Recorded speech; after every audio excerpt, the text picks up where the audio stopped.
Hi guys, it's Tomriko here, and today I'm covering a very important topic: how to write a rocking CV to get into a graduate school or get your first job. Over the years, I had the chance to look at CV from different points of view. Some time ago, well, let's be honest here, a long time ago, I was the one who was looking for a job, trying to make my CV to stand out and to fit about 100 different positions at the same time. That is not a good idea. Also, when I worked at the university admissions and now with our clients, I see CV as part of the university application. And of course, when we founded Fast Track Education and started hiring, I finally looked at CV as an employer, and that was a revelation. So I have quite a few tips now, and I would like to share them with you. So let's get started. I will start with the easiest part. It's the length of a CV. 1 page, maximum 2 pages if you cannot fit it on 1 page. But to be honest, you better fit it on 1 page. Nobody really wants to read lengthy CVs, and no need to write about everything you've ever done in your life. Make sure that everything you put in your CV is actually relevant to either your master's program you're applying for or the job you're applying for. Always look at the space in your CV as a limited resource, so make sure everything is relevant.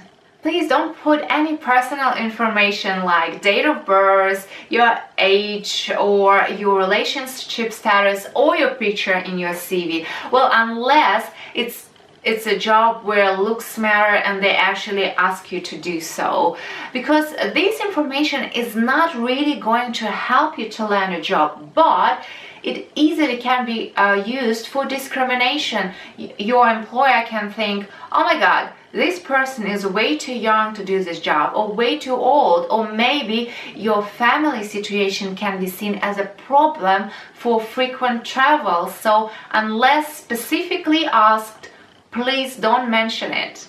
Many people ask about the order the information should be presented in your CV: education and then work experience, or the other way around.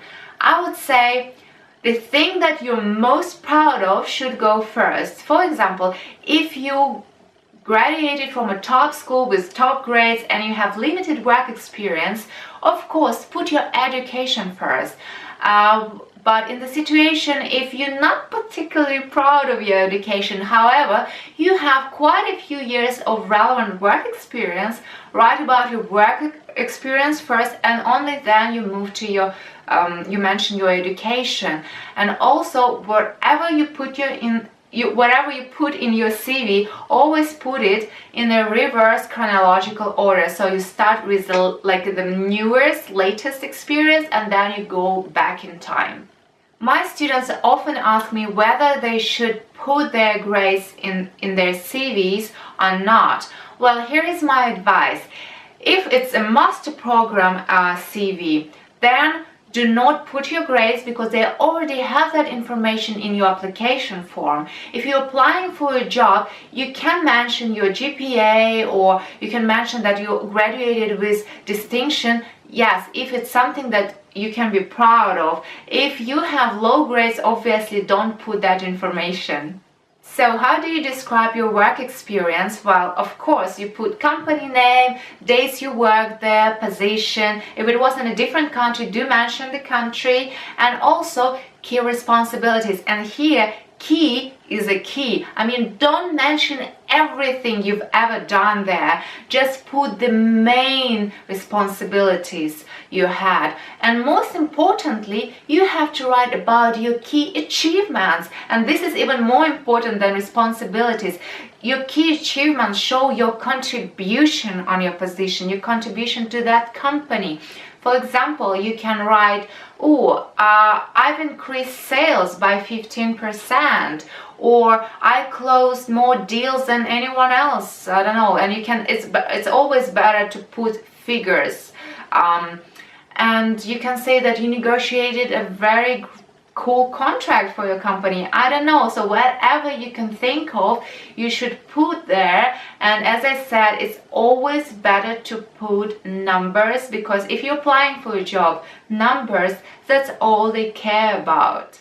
I've seen so many CVs that have this skill section at the very end, where people mention what languages they can speak, what they can do on computer, and other information. So the question is whether you should put it or not. And my advice, yes, of course, put it, but everything you put in that section should be relevant to either master's program you're applying to or the position you're applying for. So you have to, if you put that information, it should bring in value and help you to stand out.